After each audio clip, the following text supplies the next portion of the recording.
quisiera hablar sobre una plaga que es más bien transversal, ¿no es cierto? Transversal, que está presente en Chile, en todas las regiones, en distintas industrias, está presente en distintos países, ¿no es cierto? Y las diferencias son bien relativas, digamos. Ratas hay en todas partes y es una cuestión que es importante. Entonces, yo quise hacer una presentación desde una perspectiva un poco distinta, que tiene que ver con las preferencias alimenticias, porque son las bases sobre las cuales nosotros tratamos de construir nuestra oferta raticida. Sabemos que uno va a una industria, uno va a una casa, va a un plantel pecuario, va a una demolición, donde las condiciones ambientales son variadas, ¿no es cierto? Y lo que uno ofrece es un producto que tiene que ser lo más estándar posible, pero de la mejor calidad o de la mejor asociación, y para eso uno tiene que conocer justamente los factores alimenticios que prefiere un roedor, para tratar de tener un producto lo más transversal posible, pero en el tope, en el estándar, ¿ya? Entonces, dicho eso, vamos a hablar hoy día de esos factores. Tiene una primera parte general, ¿no es cierto? Los roedores son una plaga que está presente en todas partes, ¿no es cierto? Son bastante adaptados. Son una plaga que tiene más de 2.200 especies, que son sinantrópicos, y de que son sinantrópicos hace 10.000 años, cuando el hombre dejó de ser sedentario, se establecieron con nosotros y han usado nuestra comida, nuestros espacios, nuestros ambientes, han modulado nuestra conducta, nosotros hemos modulado la conducta de ellos, o sea, hay una relación súper intrínseca entre el hombre y el roedor, ¿no es cierto?, que hace que sea un problema sanitario, económico importante, ¿ya? Entonces, eso es bastante, como les diría, típico de esta plaga. Entonces, las ratas son muy exitosas, lo sabemos, y son muy exitosas porque tienen habilidades, condiciones físicas que son destacadas, saltan, nadan, trepan, ¿no es cierto?, excavan, son omnívoros en general, tienen una capacidad olfativa súper grande, tienen una cantidad de epitelio olfativo altamente inervado, son capaces de percibir distintos olores, tienen una capacidad gustativa enorme, que pueden discriminar incluso compuestos tóxicos en partes por millón, mínimas cantidades. Tienen una ductibilidad alimenticia grande. Las ratas son generalistas, son omnívoras, como les digo, ¿no es cierto? Pero si las condiciones son buenas, pueden ser selectivos, pueden ser carroñeros, pueden ser depredadores, ¿no es cierto?, etcétera. Y son una máquina reproductiva. Entonces son una plaga súper exitosa. Evolutivamente son superiores a otras plagas, ¿no es cierto?, por sus capacidades, están más cerca de nosotros. Entonces cuesta controlarlas. Las ratas, y esto en general también, como toda plaga, se controlan porque producen daños sanitarios y daños económicos, ¿no es cierto? Los daños sanitarios están ultra descritos, existen una cantidad de bacterias y enfermedades que producen y que transmiten al hombre, ¿no es cierto? Salmonelas, ¿no es cierto? La peste bubónica que mató a la mitad del mundo, ¿no es cierto? Están muy asociadas las ratas con las pulgas, ¿no es cierto? Pero pese a eso, la peste bubónica sigue estando presente en países de Asia, Asia pobre, ¿no es cierto? No tanto acá. Hay unos estudios que se han hecho, por ejemplo, donde indican que, si bien es cierto, las ratas tienen pulgas, si las ratas tienen pulgas, pero en realidad la carga de pulgas que tienen no es muy significativa. Esos son unos estudios que se hicieron. Entonces, claro, nosotros no tenemos tanto el problema, pero en países pobres, como le digo, de Asia Central, por ejemplo, sí ocurre.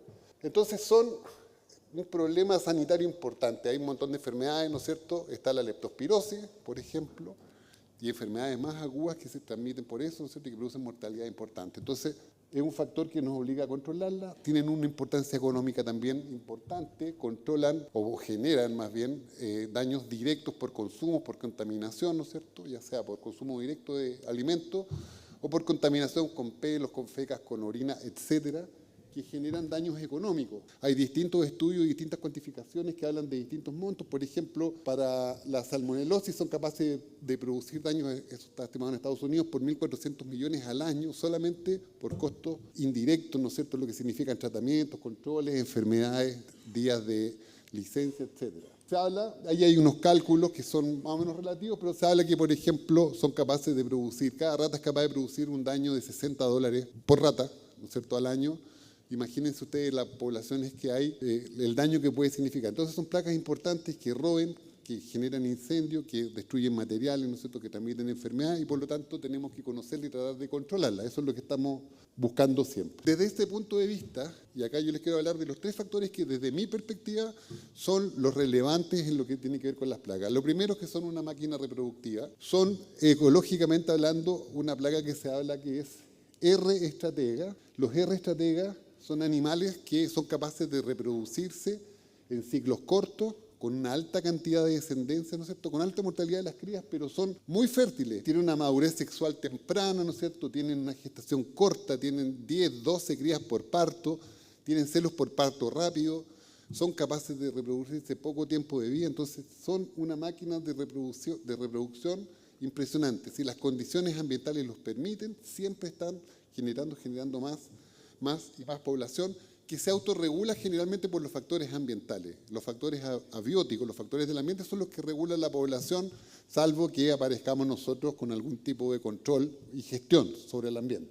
Una cosa que yo creo que es bien importante es que, y yo creo que ustedes lo saben, lo manejan, es que las ratas, cuando son plagas, tienen que manejarse como poblaciones, tienen que entenderse como poblaciones. Yo creo que eso es un factor clave para el buen control y la gestión que uno haga como manejo en general. La segunda gran característica de los roedores, ¿no es cierto?, es que viven en grupos. Existen grupos, la gente habla en las colonias, la gente lo asocia mucho con la familia, así como que fuera el papá, la mamá. No, son grupos de alimentación donde existen distintos individuos de distinto peso, machos y hembras, algunos dominantes, algunos dominados, ¿no es cierto?, que disputan internamente una jerarquía, y eso es bastante relevante, porque los animales dominantes son los que se alimentan más, los que se reproducen más, y son los que, digamos, pueden seleccionar, los que se aparean más, ¿no es cierto?, los que transmiten mejores genéticas para el futuro. Ahora, la condición de dominancia está relacionada con el peso, el sexo, la edad, ¿no es cierto?, y la agresividad propia del animal, y una condición cambiante. Los que son dominantes hoy día puede que no lo sean, y esto es dentro de una población. Puede que un grupo vecino que tiene la misma estructura sea dominante sobre el grupo del que les estoy hablando yo. Entonces, hay relaciones poblacionales que son importantes y que es importante tratar de determinarlas. ¿Por qué? Porque son las que determinan finalmente consumo, zonas de consumo, frecuencias de consumo. Y eso es difícil a veces así en una sola visita, pero cuando uno ya tiene una cierta historia con los monitoreos, puede tratar de establecer patrones y lugares de mayor o menor consumo, ¿ya? Y la tercera cosa, que es la que yo les quiero presentar hoy día, tiene que ver con la alimentación, ¿ya?, con el consumo. La alimentación consiste en recoger desde el ambiente, ¿no es cierto?, distintos elementos, proteínas, carbohidratos, grasas, agua, minerales, ¿no es cierto?, que son necesarios para la normal fisiología, para el normal funcionamiento, para la homeostasis del roedor, ¿no es cierto? Su captura está siempre relacionada a una ecuación de costo-beneficio. ¿Qué significa eso? Que una rata se va a movilizar, va a gastar energía, tiempo, riesgo en ir a buscar el alimento, pero siempre que esa ecuación, ese gasto, ese riesgo, sea inferior al beneficio de comer. ¿Se fijan? El beneficio de comer tiene que generar un reporte que sea lo suficientemente atractivo como para que la rata coma. Entonces, es una conducta que está regida por eso, y eso también hay que tenerlo presente. Y lo podemos ver después, cuando uno coloca una cierta cantidad de cebo, lo coloca a una cierta distancia, ¿no es cierto? Esa relación tiene que ver con el gasto versus el beneficio. En términos generales, como dice acá, las ratas son generalistas, omnívoras y oportunistas alimentarios. Eso es cierto. Pero eso tampoco es una condición permanente. Cuando el alimento escasea, efectivamente son así. En lugares, por ejemplo, en plantas de alimentos, en lugares donde la oferta en un plantel animal, donde hay mucha comida, donde la oferta alimentaria es alta, las ratas pasan a ser más selectivas. No comen de todo, seleccionan. Y aquí viene uno de los conceptos que nosotros hemos tratado de llevar en los rodenticidas que fabricamos, en la propuesta que tratamos de hacer, porque efectivamente las ratas discriminan por la presencia de carbohidratos y de grasas, por ejemplo. O sea, un cebo, por decirlo así, un alimento que sea rico en grasa y carbohidratos, obviamente va a ser preferido. En lugares donde hay mucha comida, se selecciona alimentos ricos en grasa y ricos en carbohidratos y grasa, ¿ya? Si uno está en un lugar donde no hay mucha comida, este factor no es tal, digamos. Pero hay estudios, que les voy a mostrar dos cositas cortas, que muestran que la relación entre la grasa y el carbohidrato es clave. Y por eso, por ejemplo, las formulaciones en pasta, por ejemplo, que tienen una relación de grano, que son carbohidratos, y de grasas o aceites, ¿no es cierto?, alta, un 90%, son ultra efectivas. O por eso un bloque también que sea extruido tiene una relación de atracción, de palatabilidad mayor por la relación grano-grasa que tienen en su ración, ¿ya? Entonces eso es. Cuando uno habla, como digo, de las conductas alimentarias de los roedores, dice, bueno, las ratas de alcantarilla son animales que viven más de los desperdicios sinantrópicos, los desperdicios del hombre, las basuras, los desechos, efectivamente. El ratus, por ser un animal de altura, ¿no es cierto?, prefiere más las semillas, los granitos. Eso es cierto desde lo teórico, pero cuando nosotros nos enfrentamos en un ambiente urbano o en un pecuario, por ejemplo, donde la oferta de comida es mucha, como les digo, hay discriminación. La rata pasa a ser selectiva. Y eso es la razón por la que muchas veces, por ejemplo, que seguro les ha pasado, ustedes van a un lugar y colocan un rodenticida y funciona perfecto. Y el mismo rodenticida, 2 cuadras más allá, no funciona tan bien, porque la oferta alimenticia es distinta. Hay una alternativa, una fuente alternativa que la hace mucho más atractiva, ¿ya? ¿Se va entendiendo? ¿Sí? Vale. Cosas que son importantes que otras veces se lo he mostrado. Bueno, las ratas están hechas para alimentarse, ¿no es cierto? Son roedores donde tienen un par de incisivos que crecen 1,2 centímetros al año, ¿no es cierto? Tienen que gastarlo, lo gastan en el borde oclusal, en forma biselada, es un borde cortante. Tienen un espacio sin dientes que se llama diastema. El diastema es un espacio, una cavidad que usan para transportar alimentos. Generalmente una conducta muy común en hembras preñadas y en roedores jóvenes, ¿ya?, que transporten el alimento ahí. Y tienen, bueno, los premolares, ¿no es cierto?, que están con los que trituran y que muerden alimentos duros, que están asociados a un músculo, el massetero de la mejilla, que es fuerte, ¿no es cierto?, que es muy poderoso y que en relación a su peso es súper potente. Los roedores tienen que gastar estos dientes, ¿no es cierto? Y eso hace que uno vea mordedura en distintas partes y que muchas veces la gente, que no es el caso de nosotros, pero cree que comen de todo, que comen madera, que comen, no sé, las paredes, que sea como consumo. Ahora, ¿cuánto come un roedor? Nosotros siempre tendemos a decir que es el 10% del peso vivo, y es una referencia que puede ser, puede que sí, puede que no. El consumo de un roedor diario depende de muchas cosas. Depende, por ejemplo, de la especie. Obviamente hay especies que requieren más alimentación que otras. Depende de la competencia. Si tienen focos de alimentación vecinos donde hay competidores más agresivos, esta especie come menos cantidad, ¿no es cierto? Depende del sexo. Los machos comen, igual que pensar en la familia, los machos comen más que las hembras. Los jóvenes comen más que los viejos. Si hace calor, se come menos que cuando hace frío.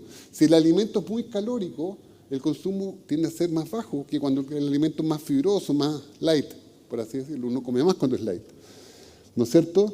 El valor nutricional que yo les decía, o sea, y esto volvemos al punto de la relación carbohidrato-grasa, que es una relación que nosotros vigilamos harto al momento de hacer las mezclas para poder fabricar los rodenticidas. Tratamos de no salirnos de esta relación, ¿ya? El estado fisiológico, hay varias condiciones que son las que determinan el consumo. Entonces, ¿cuánto come en general un roedor al día? Hay distintos estudios.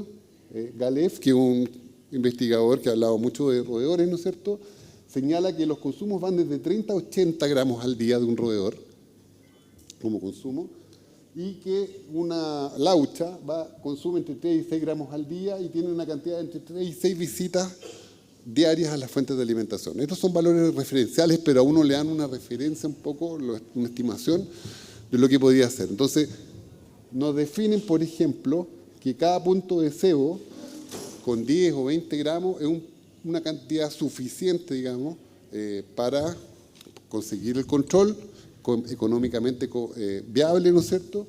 Y que, bueno, hace que una rata con eso podría morir, pese a que los consumos son mayores. Podrían haber consumos de más estaciones por el mismo individuo, dependiendo de las condiciones. Esto también alguna vez lo han visto, y que tiene que ver con los horarios de salida, los horarios de visita a los roedores, ¿no es cierto? Son animales crepusculares, tienen un pic de actividad en la tarde, al atardecer, pero fundamentalmente las mayores visitas a los puntos de sebo ocurren en el amanecer, ¿no es cierto? Siempre se habla de que en estos momentos son las mayores salidas, las mayores visitas de los animales dominantes por sobre los dominados. Entonces, se supone que acá hay un factor importante de que estos comen más y mejor porque es una población dominante. Cuando las visitas son más diurnas, más tardías, generalmente se habla de que son animales un poquito más subyugados, menos importantes dentro de la escala social del grupo. Bueno, esto es un poco dicho. Hay un borde, hay un parámetro que habla de que la relación entre grano y grasas y carbohidratos es de 1 a 2 a 1 a 2 o a 2,5, eso quiero decir. Y esto está más o menos refrendado por esto. La composición debiese ser más o menos entre 55 y 60%, ¿no es cierto?, para el caso de los carbohidratos de alta digestión. Esto pueden ser azúcares, lactosa, ¿no es cierto?, los granos, los cereales, y grasas, que pueden ser aceites o grasas más bien sólidas, pero pueden ser aceites vegetales como referencia. Entonces, por ejemplo, Ramírez y Friedman determinaron que esta relación de 1 a 2 o a 1 a 2,5 genera una hiperfagia inducida. Eso significa que si el animal se encuentra con un veneno o con un alimento que tenga esta proporción de carbohidratos con grasa, consume más, consume la dosis, más de la dosis, digamos, consume más los 10 gramos, más de los 20 gramos que puede consumir. Y uno asegura con eso el control. No lo quiero decir como marketeando, pero nosotros de verdad nos preocupamos de que la relación esté por lo menos ahí, en 1 a 2, en este caso. Porque como vendemos a todo el país, incluso para afuera, estamos compitiendo con el alimento que está disponible y tenemos que tener una oferta lo más atractiva posible, ¿ya? Entonces, eso, las grasas y los carbohidratos son elementales en todo esto. Otros estudios, por ejemplo, de la Universidad de Cambridge, hablan, por ejemplo, que el trigo es una buena alternativa, el azúcar, el trigo integral, referido a los trigos con cáscara, son bastante más eficientes que las harinas blancas, por ejemplo, ¿no es cierto?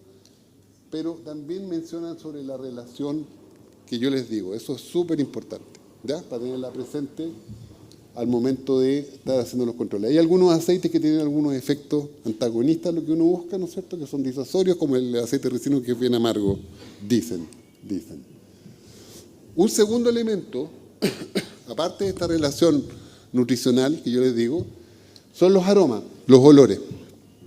Un rodenticida, ojalá, yo hablo por el rodenticida, pero por el alimento. Idealmente tiene que tener olor, porque es un factor activo de búsqueda, un factor que compromete la búsqueda.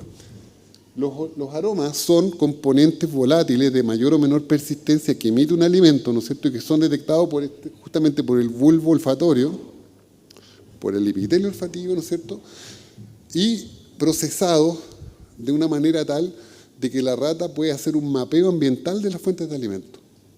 Un animal dominante que va y que consume un CO determinado, que vuelve a su madriguera, porque los rodenticidas tienen un efecto más lento, lleva en su boca el resto del aroma del alimento, no lo traspasa, pero está ahí, el olor es percibido por otros animales del grupo que detectan que, por ejemplo, no sé, el olor a chocolate es lo que comió el dominante y es una cuestión que transmite una señal de mapeo, donde está usando el órgano vomeromasal, ¿no es cierto?, y facilita la alimentación del resto del grupo.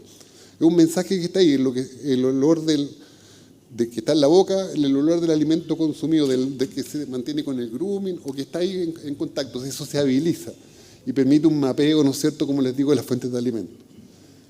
¿Ya? Destacan varios autores, por ejemplo, los olores a caramelo o a toffee, que ustedes lo han visto en algunos de los productos que tenemos, ¿no es cierto? Bueno, ¿se pierde la voz? Me muevo mucho. Gracias. ¿Ahí sí? Perdón. Se ha entendido todo en las cucarachas, ¿no? Sí. Está bien.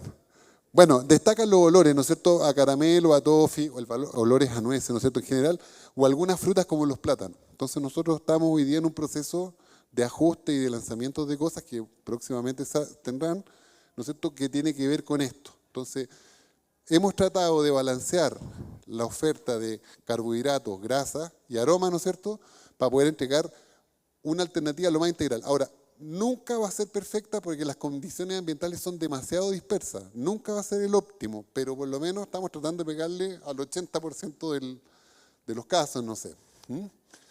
Entonces, efectivamente, es una característica, como les decía, el olor es un factor activo que hace que el roedor busque, ¿no es cierto?, se acerque, marque con orina, marque con señales, ¿no es cierto?, y esto tiene que incluir, ¿no es cierto?, la adición del órgano vómero nasal, que es una estructura que también está en el aparato olfativo, ¿no es cierto?, y que te dice si el alimento está positivo o no. Hay una señal ahí, hay un mensaje que forma parte del mapeo que yo les comentaba.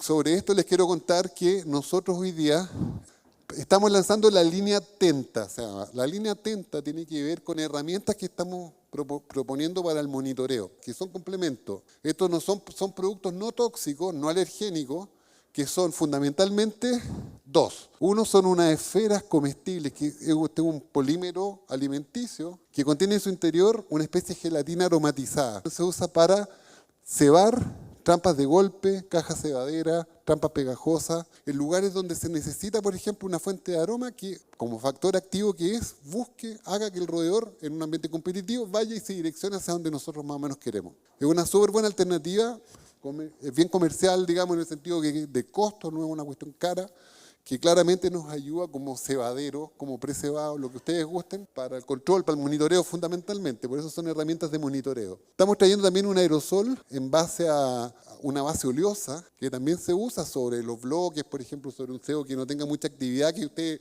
lo han visto que ya pasó un tiempo y que la curva de emisión de aromas bajó, tú lo puedes como reforzar, reactivar, usando un spray de esto, ¿no es cierto? Y también le está aumentando como la vía útil a la atracción. Entonces, una alternativa que es interesante. Próximamente, yo me refiero próximamente, eso debe estar, no sé, fines de octubre, mediados de noviembre a más tardar.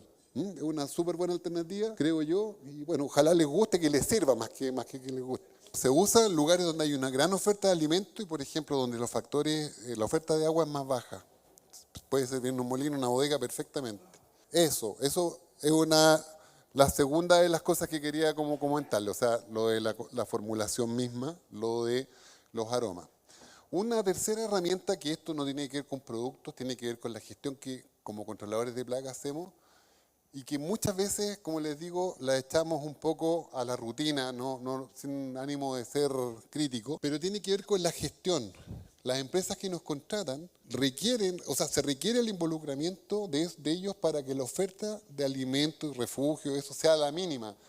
Porque estas plagas son poblaciones y actúan como poblaciones. Entonces eso es muy importante. Acá hay unos estudios que hicieron hace unos años, ¿no es cierto?, CUY y sus asociados, donde mostraban que, por ejemplo, en granjas de cerdos con mucha comida en el suelo, ¿no es cierto?, las ratas salían en la noche, comían, no pasaba nada, tranquila. En lugares donde, por ejemplo, la disponibilidad era estable, ¿no es cierto?, y había gente moviéndose, las ratas iban, comían y volvían rápido, las sacaban rápido porque a la gente les molestaba. Pero en lugares donde la comida era baja, donde había limpieza, donde había involucramiento del que los contrata, ¿no es cierto?, donde la oferta se reducía, por ejemplo, las ratas tenían un comportamiento distinto, dual, ¿no es cierto?, salían, comían, peleaban entre ellas, había mucha competencia. Entonces, los consumos tendían a ser mayores en lugares donde las condiciones higiénicas eran mejores. Hay veces que es fácil, hay veces que no es tan fácil, hay veces que se puede hacer económicamente, hay veces que no. Pero cuando uno está tratando de hacer los controles, el ideal es por lo menos tenerlo dentro del programa, ¿no es cierto?, lo que es la reducción de alimentos dentro de estos ambientes.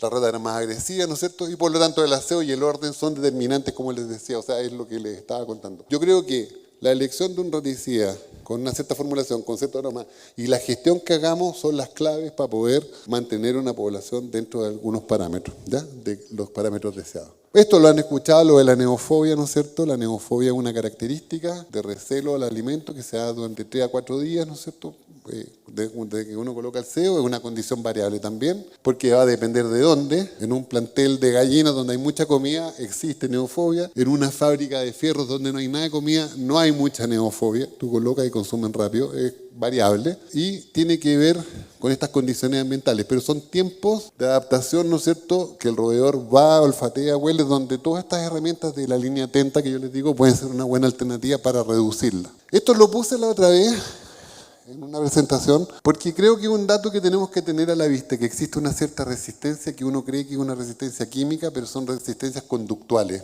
¿ya? Las ratas tienen una capacidad a modificar sus conductas, como lo hablaba antes Héctor, ¿no es cierto?, de las aversiones, son capaces de percibir algunos componentes, ¿no es cierto?, y hay veces donde nosotros estamos cumpliendo con todas las normativas, con toda la gestión, pero tenemos consumos bajos y eso puede ser una causa. No sé si es muy fácil o difícil de repente identificarlas, pero son cosas que tenemos que tener presentes, que hay ambientes donde existe algún tipo de resistencia conductual. Bueno, dicho todo esto, viene todo el proceso del ingreso, de la ingesta, o sea, la rata ubica el cebo o el alimento, ¿no es cierto?, lo escoge, lo selecciona, lo busca, ¿no es cierto?, lo lame, lo manipula, lo acarrea o lo consume. ¿Ya? Este es el proceso general. Y una vez que pasa eso, vamos a saltarme esta y después vuelvo para acá, ingresa al cuerpo, ingresa al organismo. ¿Ya? Ahí estamos. Vamos a quedar ahí, con que lo comió y está por tragarse.